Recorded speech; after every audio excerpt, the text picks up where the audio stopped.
The Trump administration has abruptly halted its peace plan for Ukraine. The Telegraph reports Special Envoy Keith Kellogg had previously said the plan would be unveiled at the upcoming Munich Security Conference. However, the unveiling was delayed when General Kellogg decided to give European countries a seat at the negotiating table. General Kellogg, the U.S. President's special envoy for Russia-Ukraine, said he would hold talks with NATO allies before finalizing the peace plan. He stressed the importance of hearing from European diplomats on the form and content of a peace deal, as well as the countries involved in the negotiations. He also pledged to work with NATO, prime ministers and presidents, to reassure them that the U.S. would not exclude them from the negotiations. The U.S. had originally planned to unveil its peace plan at the Munich Security Conference in Germany later this week.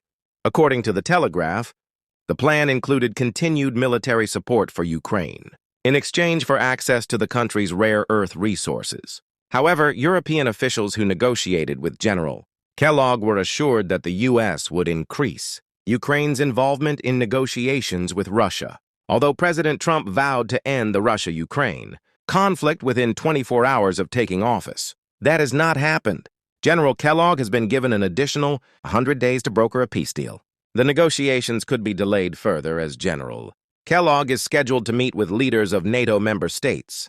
There are also signs that the relationship between President Trump and his special envoy is in trouble, as Mr. Kellogg did not know about a meeting that President Trump had scheduled with Ukrainian President Volodymyr Zelensky. This has raised concerns about Mr. Kellogg's influence over President Trump, as well as his ability to broker peace. The delay in the negotiations comes as Russia claims that dialogue with the U.S. is at a standstill.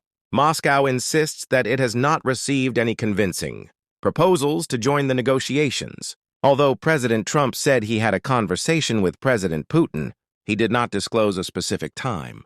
Meanwhile, Russian Deputy Foreign Minister Mikhail Galuzin stressed that any negotiations must meet Russia's legitimate interests and be consistent with the actual situation. Moscow has demanded that Ukraine drastically reduce the size of its armed forces and pledge not to join NATO or the European Union, but President Zelensky has rejected these demands, saying they would leave Ukraine vulnerable to attack.